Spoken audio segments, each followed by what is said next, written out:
This is the Padua Podcast Network. Running a Fever, episode 285. Shattering the Yo-Yo. Vicious Cycle Department.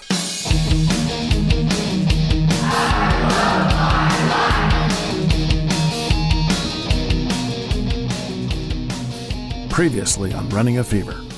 I'm on a treadmill. This is our first podcast from a treadmill, and the gym is pretty nice here. It's, I guess I should explain. I'm in a hotel because I have traveled cross country. Feeling pretty good, considering that I've been sitting in my truck all day. But I do, like I said, I'm feeling it in my legs because they've been motionless for 12 hours almost. I did get out. I tried to get out every now and then. I actually got out pretty often this time. I'd say probably at least an average of once an hour. You know, situations, we've talked about how you get in situations where it's not convenient to exercise. And this is one of them.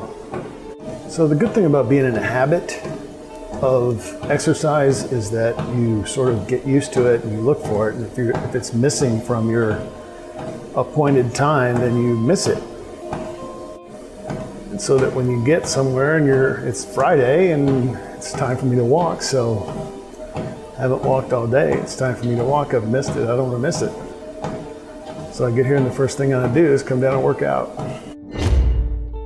Coolers, it looks like it's made for the military or something. And it's,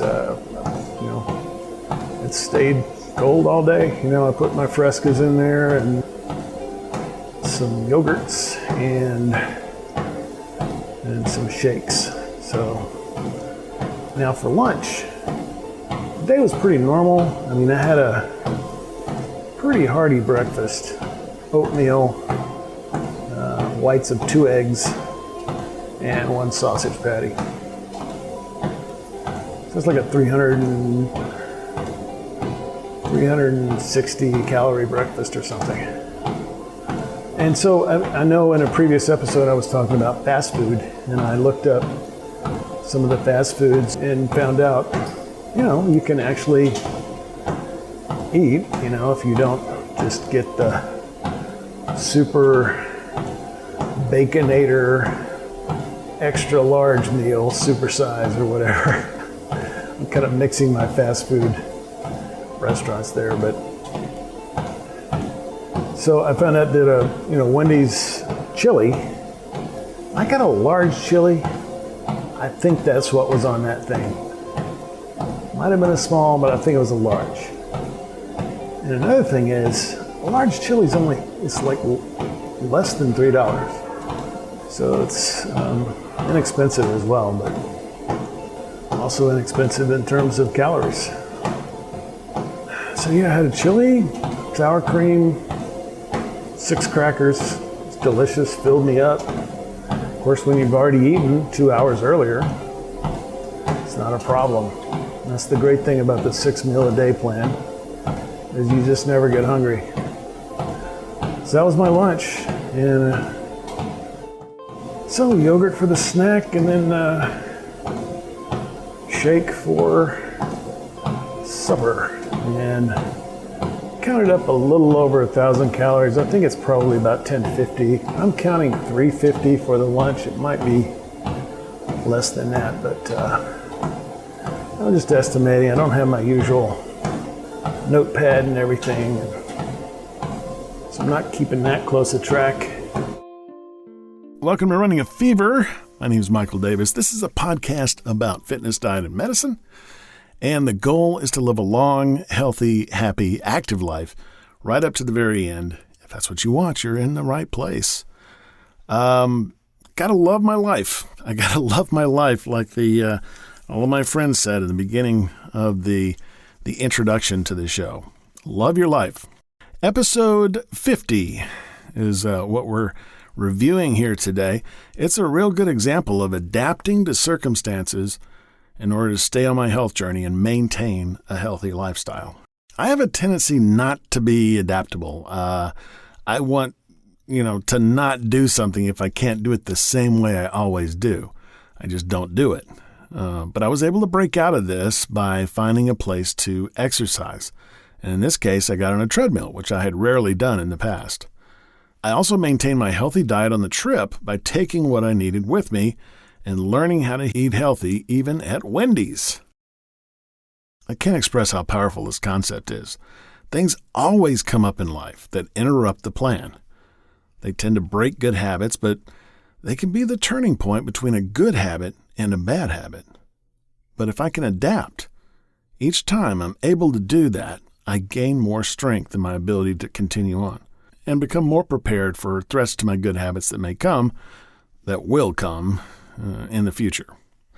So today I'm adapting to not being able to walk by using my stationary bike. I'm adapting to a restricted gym due to COVID masking by lifting weights at home. And I'm adapting to not having a fridge at work and being limited in my ability to eat due to mask requirements by working around the workday with my meal times and adapting to what I can eat in and around my workplace. It is October 12th, and I'm at the beginning of week 7, and I've gained a pound. So the average is about 1/6 of a pound per week gained. I've gotten on the bike the last couple of days, increasing my time each day. And honestly, I think my regular days are fine, but too many times I have yielded to temptation, leading to an outlier meal that throws off my whole day calorie-wise. I have been able to get more sleep lately, and that makes a huge difference. Exercise is easier, and I feel less stressed throughout the day. And in combination with the exercise, reduces my stress and gives me more energy. So if those things go well, I get more done at work, and as a result, I'm less stressed. Vicious cycle department. I think one problem with my sleep is eating too much later at night. I've been trying to eat at about 5 p.m. and not very heavy. I had 2 brats last night with no buns. One would have been enough, actually, and peanut butter and crackers, which I heard about on one of these old episodes as a dessert. But that only works if I just eat 2 of them because the peanut butter is pretty heavy calorie-wise, instead of about 15, which is approximately what I had last night, unfortunately. The most significant event this week is that I made an appointment with my podiatrist for next Monday. The weather here in NWA is gorgeous, and I can't stand not being able to walk around Lake Fayetteville and the other places as I listen to these old episodes in which I was always taken by the beauty of it all.